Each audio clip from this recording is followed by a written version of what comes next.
Bismillahirrahmanirrahim. Assalamualaikum warahmatullahi wabarakatuh.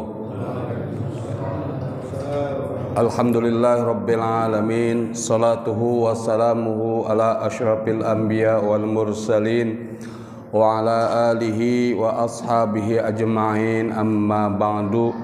Segenap jamaah sekalian yang saya muliakan, mari sama-sama taklim kita, pengajian kita pada malam hari ini kita buka dengan pembacaan Ummul Kitab. Mudah-mudahan dengan barokah Ummul Kitab Allah Subhanahu wa taala pelihara iman Islam kita semua, segenap keluarga kita, orang-orang tua kita yang telah kembali ke hadirat Allah Subhanahu wa taala. Semoga Allah rahmati dalam kuburnya, anak cucu yang kita miliki mudah-mudahan Allah jadikan generasi yang solehin dan solehat. Kita yang usia sudah lanjut mudah-mudahan Allah berikan usia yang barokah, Allah berikan rezeki yang barokah. Al-Fatihatu binniyatis soleh, Al-Fatihatu ila ma nawaha salafus soleh. Syai'ulillahi lahum Al-Fatihah. A'udzu billahi minasyaitonir rajim. Bismillahirrahmanirrahim. Alhamdulillah rabbil alamin, arrahmanir rahim, maliki yaumiddin. Iyyaka na'budu wa iyyaka nasta'in. Ihdinas siratal mustaqim, siratal ladzina an'amta 'alaihim ghairil maghdubi 'alaihim waladdallin. Amin. Ya Rabbi bil Mustafa balligh maqasidana waghfir lana ma madha ya wasi'al karami ya Rabb.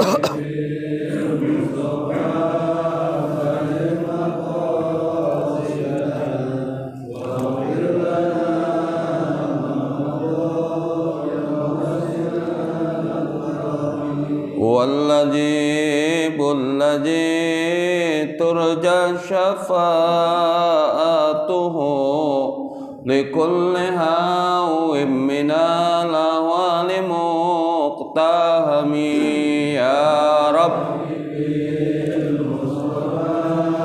Balligh maqasidana waghfir lana ma madha وَلَنْ يَضِيقَ الرَّسُولُ اللَّهِ جَاءُكَ بِإِذِ الْكَرِيمُ تَجَلَّى بِاسْمِ مُنْتَقِمِ يَا رَبِّ اصْطَفَى بَلِّغْ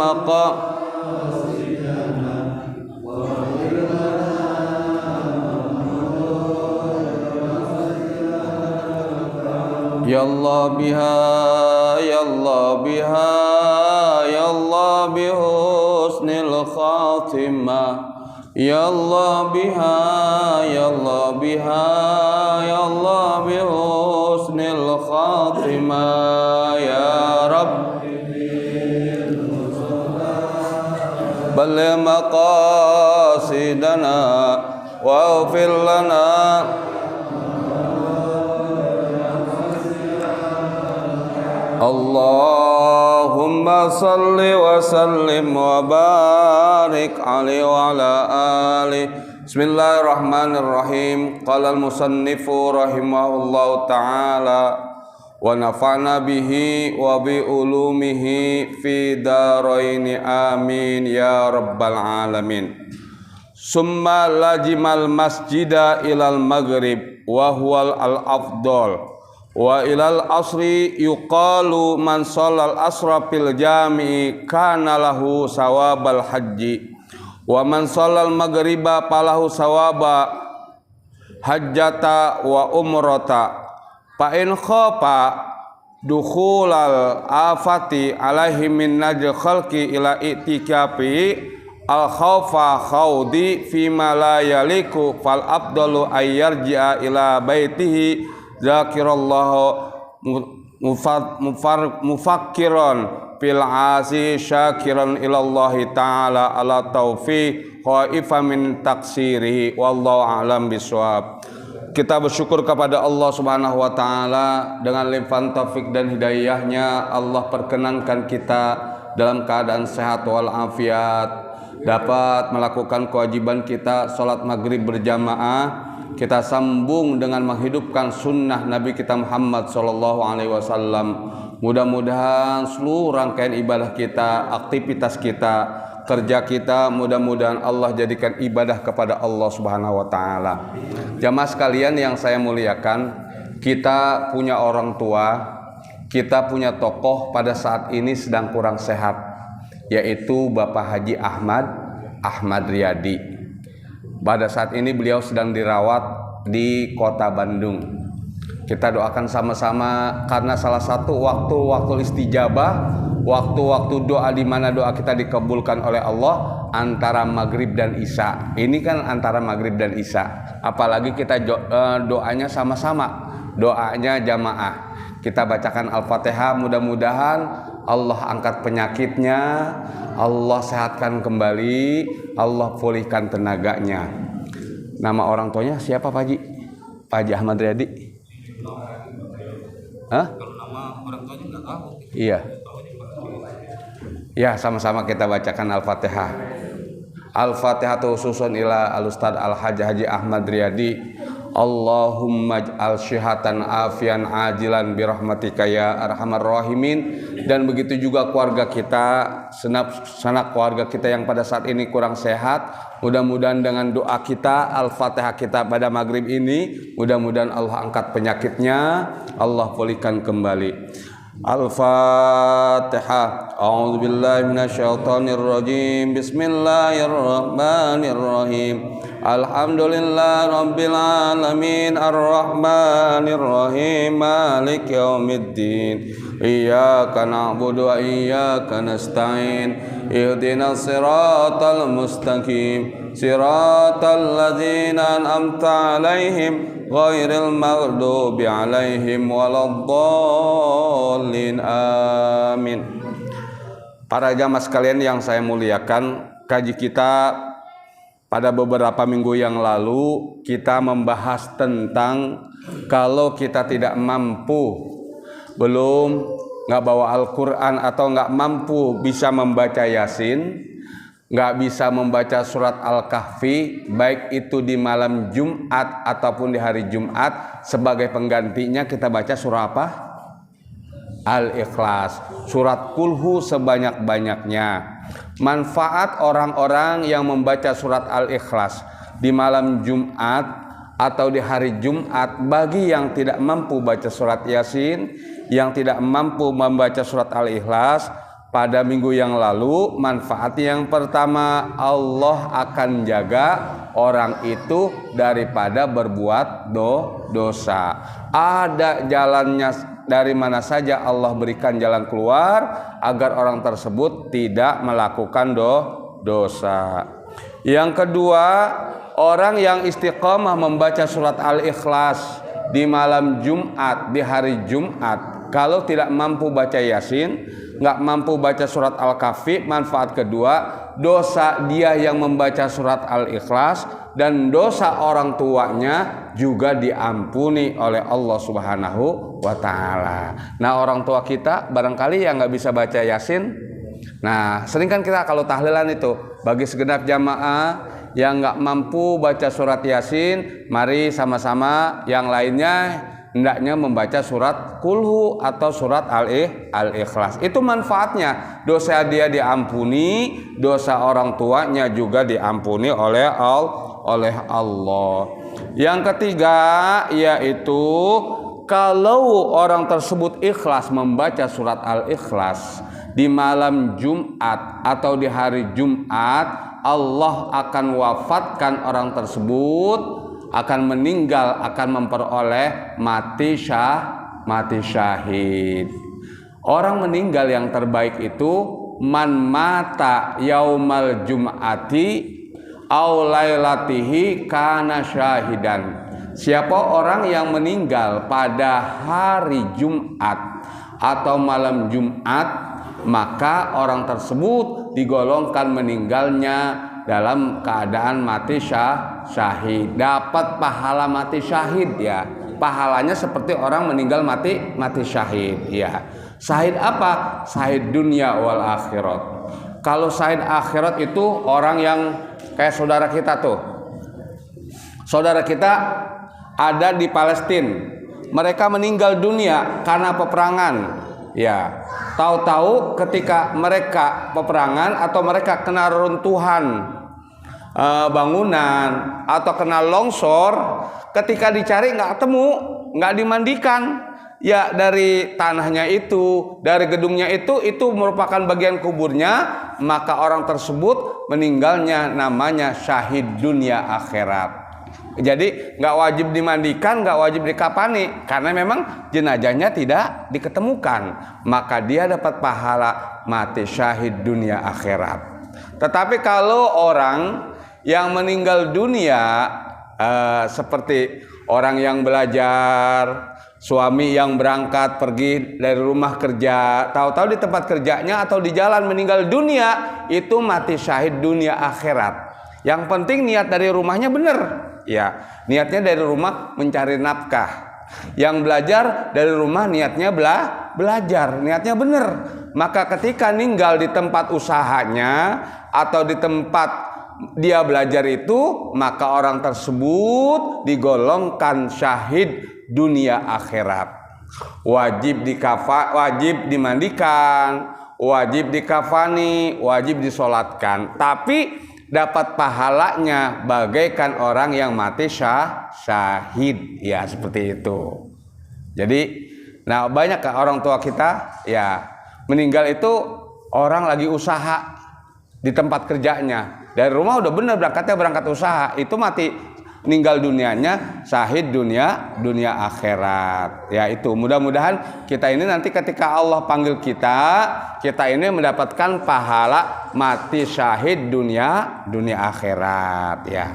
Jadi orang yang mengamalkan nggak mampu membaca surat Yasin di hari Jumat atau di hari Jumat nggak mampu baca surat Yasin, nggak bisa baca surat Al-Kahfi, dianjurkan untuk memperbanyak membaca surat Al-Ikhlas. Kalau dia meninggal nanti akan mendapat pahala mati syahid. Ini yang kemarin kita bahas. Lanjut kita kepada pembahasan sebelumnya. Nah, sekarang berkenaan dengan doa. Doa ini disunnahkan juga dibaca di malam Jumat atau di hari Jumat. Ya. Doanya pendek ya, ini harus ya, ini sunnah. Perkara sunnah itu boleh kita kerjakan, boleh juga tidak. Tapi kalau kita kerjakan pahalanya lebih besar. Ini ada nih di Majmu Syarif ini doa ini. Ini doa ada di Majmu Syarif, atau ada yang mau lihat di YouTube juga ada. Ini doanya, kita baca sama-sama. Bismillahirrahmanirrahim. Allahumma ya Ghaniyu ya Hamidu ya Mubdi'u ya Mu'idu ya Rahimu ya Wadudu aghnini bihalalika an haramika an maksiatika wa bifadlika amman siwak. Sekali lagi, Allahumma ya Ghaniyu ya Hamidu ya Mubdi'u ya Mu'idu ya Rahimu ya Wadudu aghnini bihalalika an haramika wa bita'atika an maksiatika wa bifadlika amman siwak. Nah, ini bagi yang imam di malam Jumat, apakah itu habis sholat maghrib atau habis sholat isya atau ba'da subuh atau ketika si khotib menjadi imam, maka disunahkan untuk baca doa ini. Allahumma ya Ghaniyu ya Hamid ya Mubdi'u ya Mu'id ya Rahimu ya Wadud aghnina biharamikan aghnina bihalalikan haramika wa bi taatika amman siwak. Ini doa kita baca ya. Silakan nanti di YouTube dilihat, boleh sering dihafalkan ya. Ini manfaatnya apa?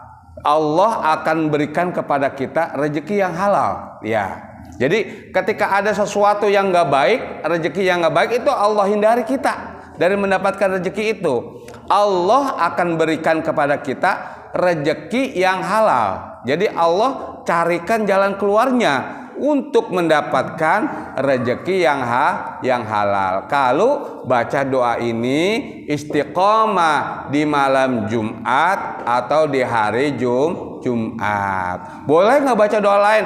Boleh, silakan. Tapi doa ini sunnahnya di hari Jumat kita kita baca. Baik itu secara sendiri maupun secara berjamaah. Kalau kita berjamaah jangan aghnini, tapi bacanya aghnina, karena sama-sama. Kalau aghnini, ya Allah berikan kecukupan kepada saya. Tapi kalau aghnina, ya Allah berikan kecukupan kepada kami. Kami itu rame-rame. Kalau aghnini cukupan kepada saya, kita pribadi. Maka kalau kita jadi imam, ganti tuh aghnina, kalau sendiri aghnini, ya seperti itu. Ini doanya ini. Jadi kalau siapa orang membaca doa ini di hari Jumat atau di malam Jumat, Allah akan berikan kecukupan rezekinya. Allah akan berikan jalan keluar untuk mendapatkan rezeki dari jalan yang halal. Kalau ada rezeki yang haram, Allah hindari dia. Iya, jangan Allah hindari dari mendapatkan rezeki yang haram. Orang akan berkata, nyari yang haram aja susah, apalagi yang halal. Tuh orang banyak bicara kayak gitu.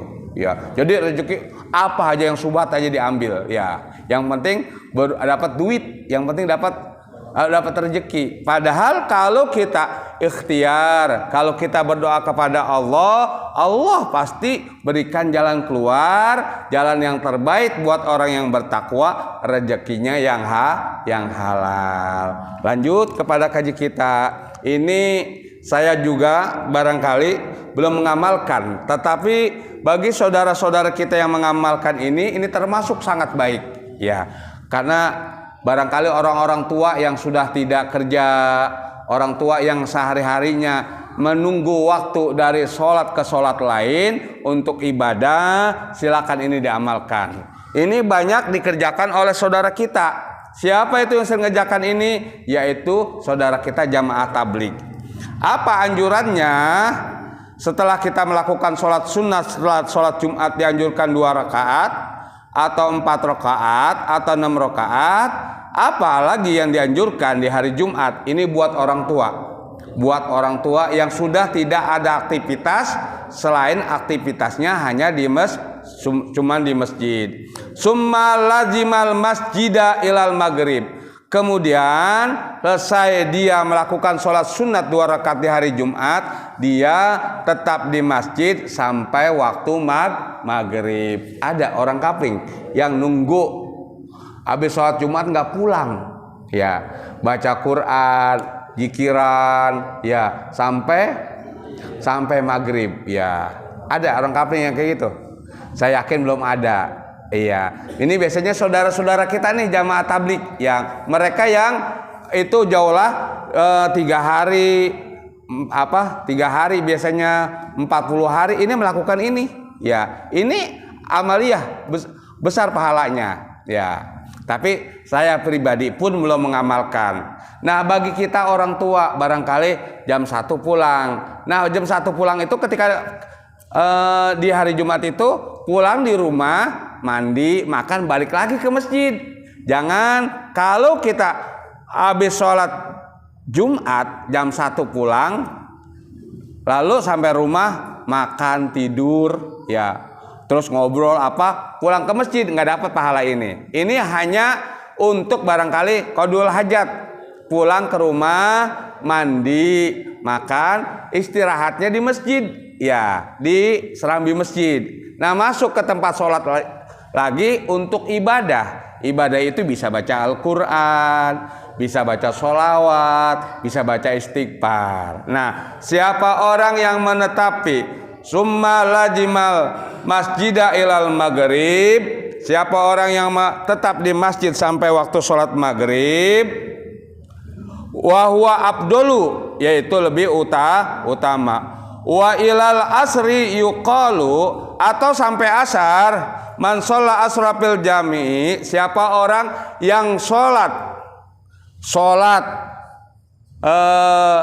Jumat lalu sampai asarnya di masjid nggak pulang, barangkali karena hujan nih. Kalau orang kapling nggak pulang karena hujan, nggak pulang ke rumah, ya sampai sholat asar di masjid, yaitu kana lahu sawabal haji, orang tersebut akan mendapat pahala haji. Ya, dapat pahala haji tuh kalau berangkat dari rumah jam 11 seperempat, baca Yasin, baca Al-Kahfi, terus sampai jam 1, sampai sholat asar di masjid itu. Ini bagi orang tua yang tidak punya aktivitas dunia, hanya menunggu waktu untuk ibadah. Di hari Jumat sampai asar, dia akan mendapat pahala haji. Wa man shallal maghriba, siapa orang yang sholat hari Jumat, selesai Jumat dia nggak pulang sampai maghrib di masjid, palahu sawabal hajja wa umrota, maka orang tersebut akan mendapat pahala haji dan umroh. Saya pribadi ini belum kerjain karena saya masih punya aktivitas, ya. Barangkali orang-orang tua kita yang memang aktivitasnya sudah pensiun, sudah tidak ada yang diurusi, hanya ibadah, ini bisa dikerjakan oleh orang-orang tua kita. Nah, bagi kita yang masih aktif, yang masih kerja, yang masih usaha, kalau ingin dapat pahala ibadah haji dan umroh, itu ada caranya, ya.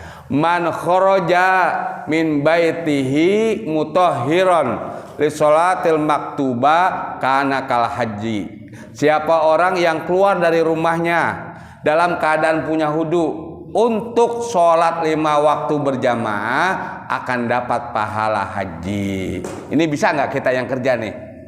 Kita yang masih usaha, punya toko, barangkali jadi pemborong atau kerja, bisa nggak kita mendapatkan berjamaah di masjid? Iya, bisa. Ini bisa, insya Allah bisa ini, ya. Ini insya Allah bisa, semua orang pasti bisa yang ini, ya. Semua orang bisa, baik yang muda maupun yang tua. Tapi kalau yang tadi itu khusus buat orang tua kita. Tapi kita yang masih produktif, yang masih kerja, usahakan ketika di masjid itu sholat berjamaah mendapatkan takbiratul ihramnya imam, ya. Dapat takbiratul ihramnya imam.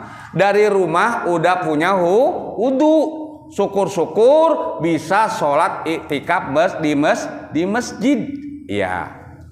Ini bisa kita yang kerja, azan berkumandang atau sebelum udah iya nih, udah jam 11:35, zuhur 11:40, ya udah saya wudu berangkat ke masjid. Nah, kalau istiqomah terus menerus, ya, nggak meninggalkan itu, maka akan dapat pahala ibadah haji. Ini yang saya yakin, yang sudah istiqomah, yang selalu menunggu waktu sholat dari sholat, ini orang tua kita, Bapak Muhammad Kasno, ya. Beliau yang punya masjid kalau kata anak-anak, iya, karena yang sering ajan di masjid Pak Muhammad Kasno, iya. Beliau menunggu waktu sholat dari sholat, iya, karena memang beliau yang ajan di masjid.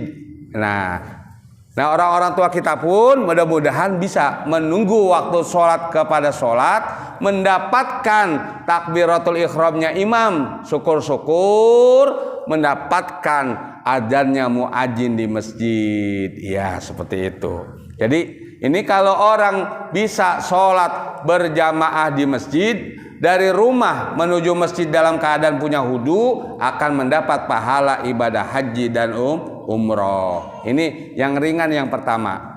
Yang kedua, kalau ingin dapat pahala ibadah haji dan umroh dengan sempurna, ini sulit-sulit gampang.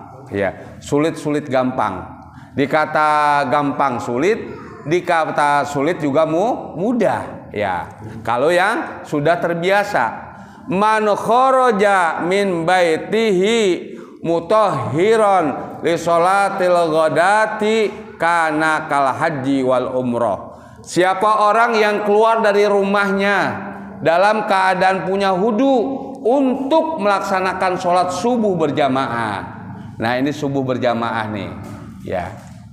Subuh berjamaah di masjid atau di musola. Ya. Kalau di rumah majlis taklim nggak masuk hitungan ini, karena yang namanya rumah majlis taklim itu tempat bukan termasuk tempat yang suci, ya. Tapi kalau masjid dan musola itu tempat yang suci. Mengapa dikatakan masjid dan musola itu tempat yang suci? Karena orang yang sedang datang tamu bulanan, orang yang sedang jinabat nggak boleh masuk ke masjid, nggak boleh masuk ke musola. Sampai itu di serambi masjid pun nggak boleh. Ya, serambi masjid kita di mana tuh? Batas. Nih, Masjid Baitur Rahmah kan ada batas keramiknya tuh, ubinnya. Ya itu di sini pinggirnya ini ada keramiknya, ini namanya serambi masjid. Tapi yang di bawah keramik itu udah jalan, bukan serambi. Jadi yang batas masjid yang biasa dipakai sholat itu merupakan bagian daripada masjid. Tapi kalau yang namanya rumah, yang namanya majlis taklim, itu orang punya wudu, orang dalam keadaan haid, orang dalam keadaan jinabat boleh ada di situ. Ya. Itu bukan termasuk tempat yang suci, tapi tempat yang bersih. Majlis taklim, ibu-ibu lagi datang tamu bulanan, ngaji bukan ke masjid, tapi di rumah seseorang, boleh hadir bu, boleh ikut ngaji. Kenapa? Karena itu bukan bagian daripada tempat yang suci. Tapi kalau ibu lagi datang tamu bulanan, ngaji ke Masjid Baitur Rahmah, silakan ngajinya dari rumah, jangan masuk ke dalam masjid. Karena masjid itu bagian daripada tempat yang suci. Musola pun merupakan bagian daripada tempat yang suci, yang hanya bisa masuk ke masjid ke musola itu yaitu orang yang suci. Nah, orang non muslim yang agamanya beda dengan kita itu nggak boleh masuk ke masjid atau ke musola. Tapi ketika dia hadir di majlis taklim, dia hadir di rumah orang muslim, boleh. Karena rumah itu, majlis taklim itu bukan tempat yang suci, tempat biasa. Dulu ini ada cerita, mohon maaf jamaah sekalian. Ada yang namanya seorang pengacara yang namanya Paris, apa namanya itu, Hotman Paris ya. Hotman Paris, ketika beliau ziarah ke Pondok Pesantren Tebu Ireng, itu ziarah ke makam Gus Dur. Ketika hari Jumat, beliau datang itu sama para santri, para murid. Ketika beliau datang, dia anggap sebagai kiai, dianggap sebagai guru, disambut oleh para santri, tangan beliau diciumin oleh anak-anak, oleh santri. Anak-anak itu diajarkan seperti itu kepada Hotman Paris supaya cium tangan. Kenapa harus cium tangan kepada orang non muslim? Karena Hotman Paris itu adalah orang tua. Jadi cium tangannya anak santri kepada Hotman Paris itu bukan karena satu akidah, bukan, tapi menghormati karena dia sebagai orang tua. Jadi kita yang muda ini, anak-anak, kepada orang tua non muslim kita boleh memuliakan, boleh cium tangannya karena kita menghormati sebagai orang tua. Nah, ketika sholat Jumat, ya, ketika mau sholat, Hotman Paris mau ke masjid. Kata pengurus masjid, Pak Hotman, silakan Pak Hotman di sini aja, di ruang tamu.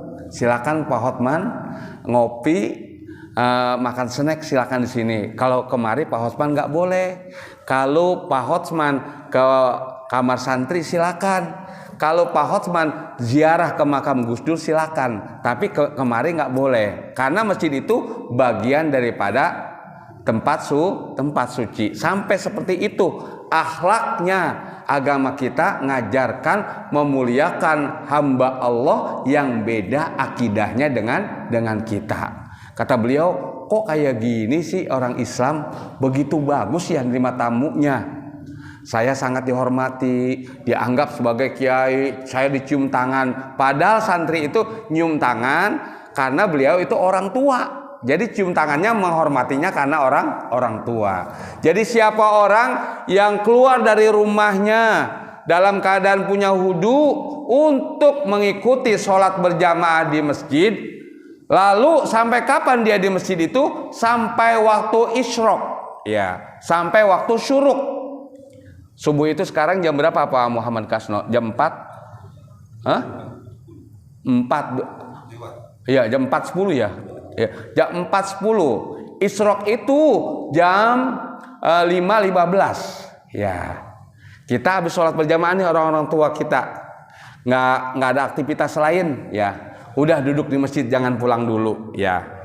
Baca Quran, baca sholawat sampai jam 5 lewat seperempat. Selesai itu langsung sholat isyrok 2 rakaat, baru pulang ke rumah. Nah, kalau ini dijaga setiap waktu sholat subuh berjamaah sampai ibadah di waktu isyrok akan mendapatkan pahala ibadah haji dan umroh sempurna ya, sangat lengkap ya.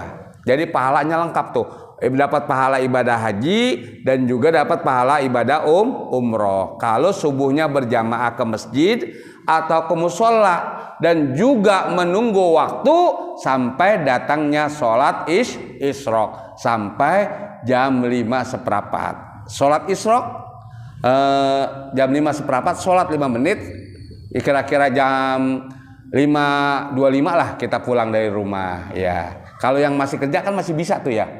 Ya, berangkat 5:30 ya, pulang ke rumah, tukar pakaian, berangkat kerja. Itu kalau istiqomah itu kita jaga, kita akan mendapatkan pahala ibadah haji dan umroh. Ini yang ketiga. Ini kita laki-laki nggak punya. Yang punya hanya ibu-ibu.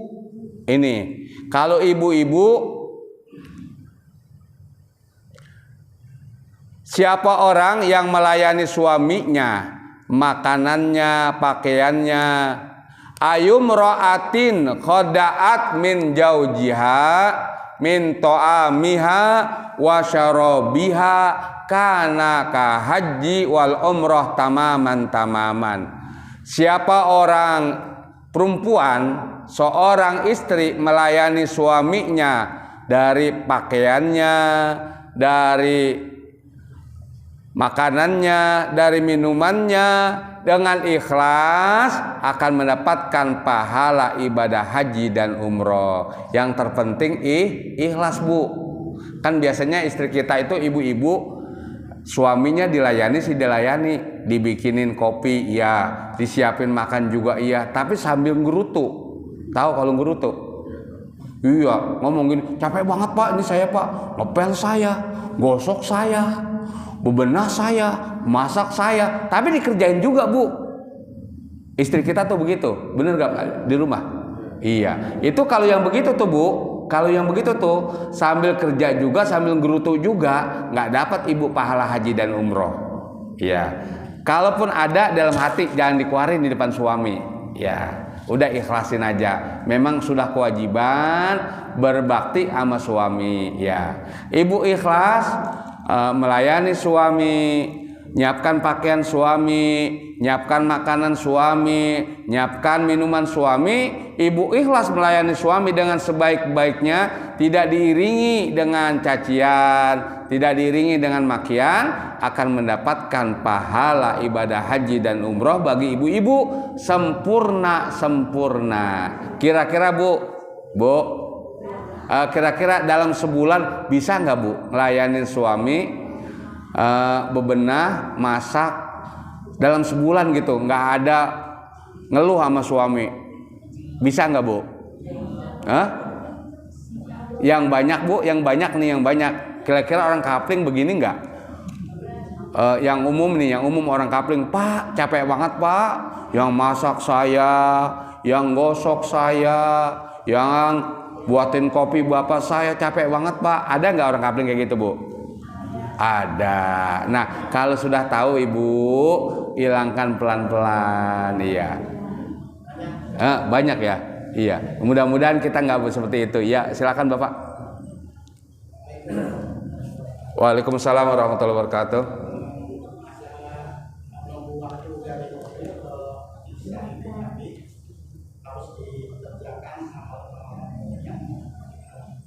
Iya.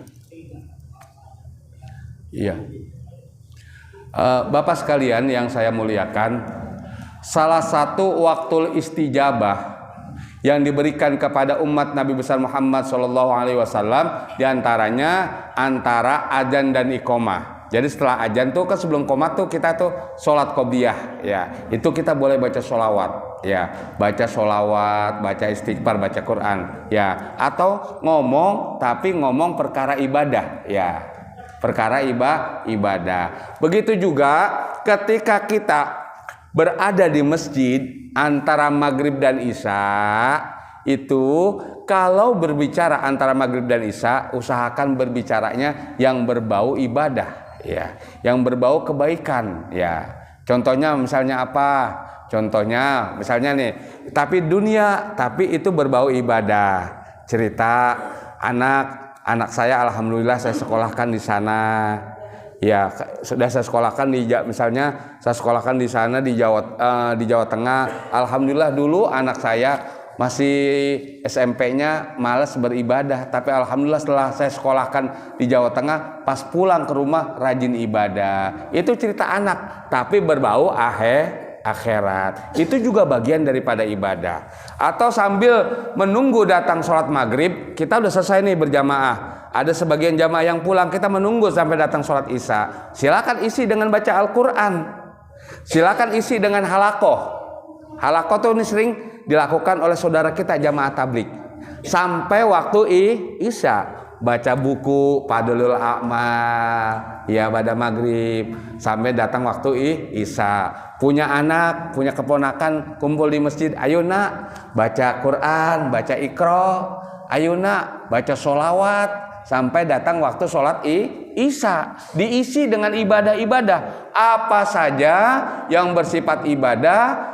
Menunggu datangnya sholat isya kita isi di masjid ini, ya itu namanya mengisi waktu dengan perkara-perkara baik, ya.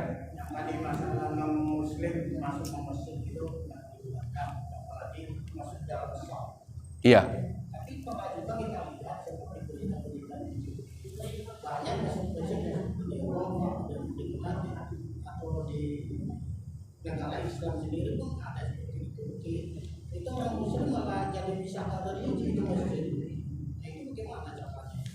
Ya. Para jamaah sekalian yang saya muliakan, di dalam masjid itu ada yang namanya akhlak, ada yang namanya adab ketika masuk masjid.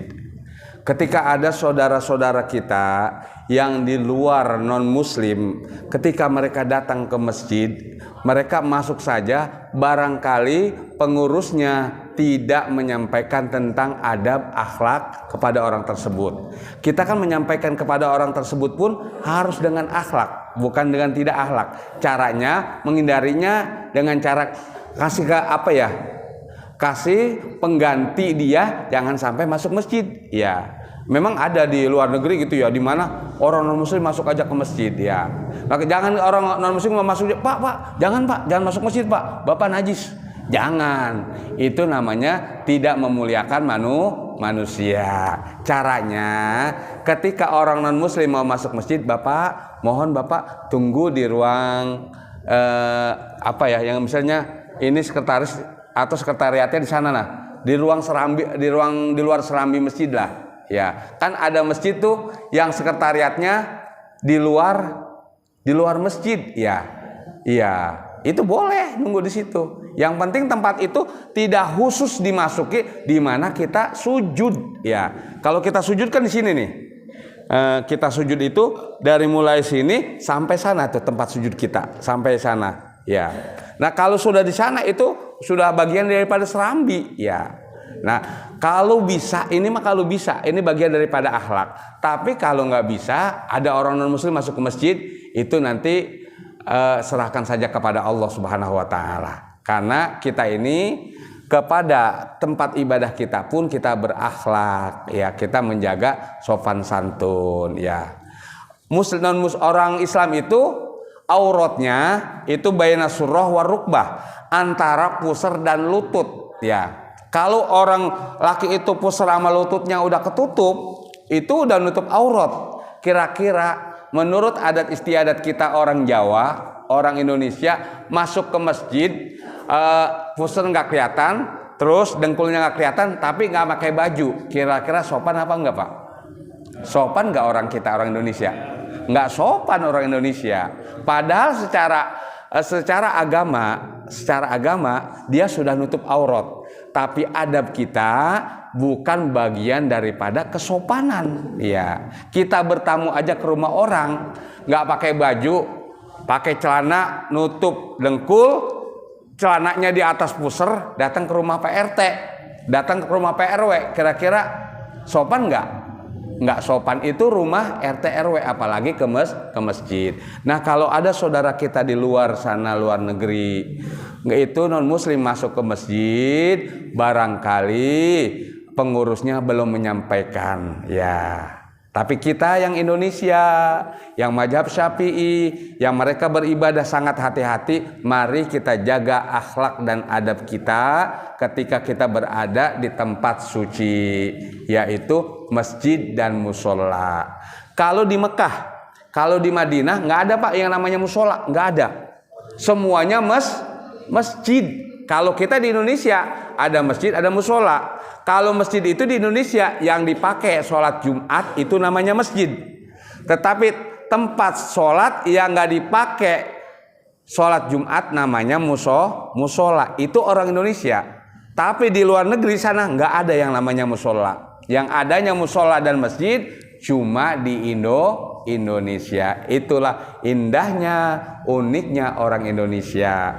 Jadi kita sampaikan kembali, mari kita di dalam beribadah kepada Allah, di dalam memasuki masjid kita pakai akhlak dan adab. Kalau ada seorang di luar agama, di luar negeri, di luar Indonesia melakukan itu, biarkan mereka seperti itu. Tapi kita di Indonesia mengikuti akhlak-akhlak yang pernah diajarkan, yang pernah ditanamkan oleh orang-orang tua kita dulu. Mudah-mudahan ada manfaatnya, ada barokahnya. Al-Fatihah. A'udzubillahi minasyaitonirrajim. Bismillahirrahmanirrahim. Alhamdulillah rabbil alamin arrahmanir rahim maliki yaumiddin iyyaka na'budu wa iyyaka nasta'in ihdinas siratal mustaqim siratal ladzina an'amta 'alaihim ghairil maghdubi 'alaihim waladdallin amin. Astaghfirullahaladzim ya maulana ya ma'bud ya karim ya dzal jalali wal ikram sallim radhiyallahu tabarak wa ta'ala an kulli sadatina rasulillah ajmain. Alhamdulillah rabbil alamin. Allahumma salli ala sayyidina Muhammad wa ala ali sayyidina Muhammad. Allahumma ighfir lana wa liwalidina warhamna warhamhuma kama rabbayana shaghira. Allahumma barik lana fi auladina wa wafiq auladana wa la tadarrahum warzuqna birrahum. Rabbana atina fid dunya hasanah wa fil akhirati hasanatan wa qina adzabannar. Sallallahu ala sayyidina Muhammad wa ala alihi wa sahbihi wasallam. Walhamdulillah rabbil alamin. Maafin, insyaallah nanti pertanyaan-pertanyaan berikutnya kita akan